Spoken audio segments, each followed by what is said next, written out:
जंगल में दिवाली की तैयारी हो रही थी। सभी जंगल के जानवरों ने अपने अपने घर को सजा रखा था।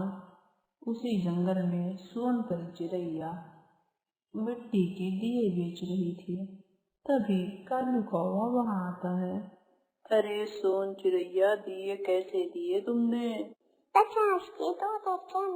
तुम बहुत महंगे दे रही हो, 20 के 2 दर्जन दो। इतने में नहीं हो पाएगा, 20 रुपए में तो हमारे मिट्टी का खर्चा भी नहीं निकलेगा। कालू कौवा बिना कुछ कहे ही वहाँ से चला जाता है। कुछ समय बाद चंपू कबूतर भी उस चिड़िया के पास आता है। दिए कैसे दे रही हो? 50 के 2 दर्जन। बहुत महंगे दे रही हो। ले लो चंपू, सुबह से एक भी दिए नहीं बिकी हैं। 40 के 2 दर्जन मैं लगा दूंगी। 20 में 2 दर्जन देना है तो बताओ। नहीं चंपू कौवे, 20 में 2 दर्जन नहीं हो पाएगा। चंपू कबूतर भी वहाँ से बिना दिए लिए ही चला जाता है। सुबह से शाम हो जाती है और इस दौरान सोन चिड़ैया का एक भी दिया नहीं बिका था और इसी वजह से वो अब उदास हो जाती है। मैंने तो सोचा था कि मेरे सारे दिए बिक जाएंगे, लेकिन अभी तक तो एक भी दिया नहीं बिका। तभी वहाँ पर मोरनी चिड़िया आती है। सोन चिड़ैया, क्या तुम्हारी सुबह से एक भी दिए नहीं बिके हैं क्या?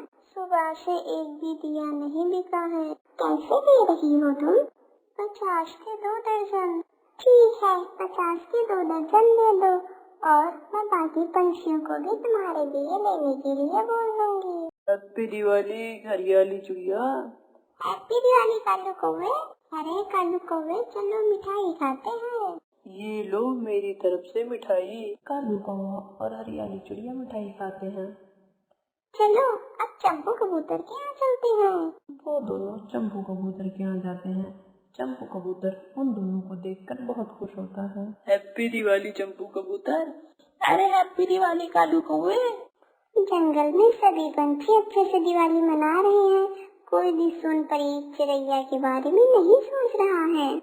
हाँ, तुम सही कह रही हो, हमें भी उसके साथ दिवाली मनानी चाहिए। वो जंगल की सबसे गरीब पंछी है। तो देर किस बात की, चलो चलते हैं और मिलकर दिवाली मनाते हैं। चंपू, कालू, मिट्ठू और हरियाली तोता सभी सोन चिड़ैया के पास जाते हैं। हैप्पी दिवाली सोनपरी बहन। हैप्पी दिवाली। मैंने कभी नहीं सोचा था कि तुम सब मुझ जैसे गरीब के घर दिवाली के दिन आओगे। हमारे यहाँ ना कोई अमीर है ना कोई गरीब, हम सब हमेशा एक दूसरे का साथ देते हैं।